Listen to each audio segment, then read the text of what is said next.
বাংলাদেশ জাতীয়তাবাদী দল এই মুহূর্তে আপনাদের কাছে কি ভূমিকা প্রত্যাশা করছে সেটা রবিন যথাযথভাবে উল্লেখ করেছে।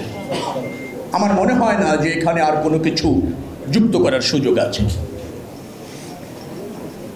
তবে আজকে এখানে যারা উপস্থিত হয়েছেন আমার মনে হচ্ছে প্রায় শতভাগই পরিচিত, এই দলের জন্য নিবেদিত, কম কেউ বেশি ঝুঁকি নিয়ে দীর্ঘদিন এখানে আপনারা রাজনীতি করছেন। খুব দুই একজন হয়তো হাতে গুনে পাওয়া যাবে যে চিনতে পারছি না, এরকম হতে পারে, বাট সবাই কিন্তু করেছেন। এটাই মূলত কলাবাগান থানা বিএনপির মূল শক্তি, যেখানে যারা এখানে জড়ো হয়েছেন। এবং আপনারা 17 বছর ধরে ক্রমাগতভাবে সংগ্রাম করেছেন জুলুমের বিরুদ্ধে, অত্যাচারের বিরুদ্ধে এবং ফ্যাসিস্টদের বিরুদ্ধে।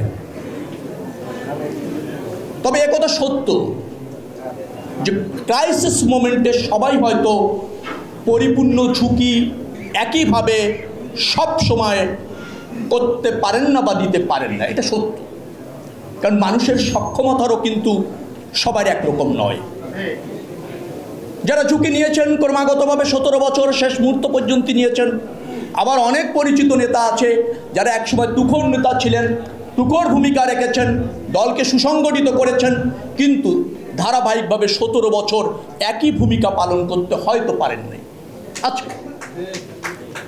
নেতৃত্ব নির্বাচনের ক্ষেত্রে আমার বক্তব্য হচ্ছে যারা জাতীয়তাবাদী আদর্শ ধারণ করে, শহীদ রাষ্ট্রপতি জিয়াউর রহমানের রাষ্ট্র দর্শন ধারণ করে, দেশনেত্রী বেগম খালেদা জিয়া এবং জননেতা জনাব তারেক রহমানের রাষ্ট্র বিনির্মাণে নিজেকে ব্রত রাখে, তারা সবাই এই দলকে সুসংগঠিত করার জন্য দায়িত্বপ্রাপ্ত।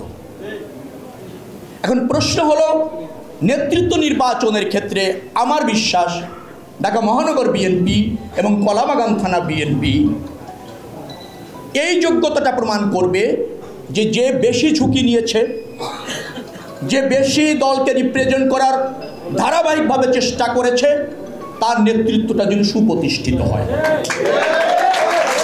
যিনি সময়ের পরীক্ষায় সম্পূর্ণ উত্তীর্ণ হতে পারেন নাই, চেষ্টা করেছেন, চেষ্টায় হয়তো পরিপূর্ণ সফল না হলেও, শতভাগ নিজেকে নিবেদিত করতে না পারলেও তার সামর্থ্য অনুসারে শতভাগ দলকে দেওয়ার চেষ্টা করেছেন, তারাও মূল্যায়ন হবে।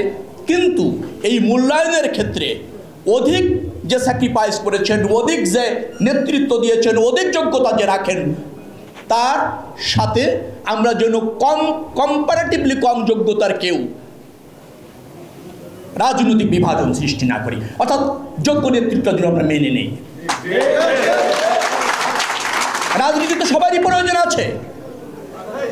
এই দর্শন, জাতীয়তাবাদের দর্শন যে ধারণ করে, তিনি অবশ্যই রাজনীতি করবেন, কিন্তু তার যোগ্যতা অনুসারে তার যে নেতৃত্ব প্রাপ্ত সেটাতেই সে স্যাটিসফাইড থাকবেন।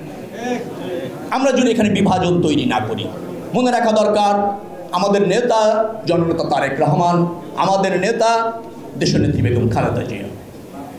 অতএব দলকে সুসংগঠিত করবার জন্য আপনার আমার প্রত্যেকের দায়িত্ব রয়েছে। আমরা সেই দায়িত্বের ব্যাপারে যেন মনোযোগী হই।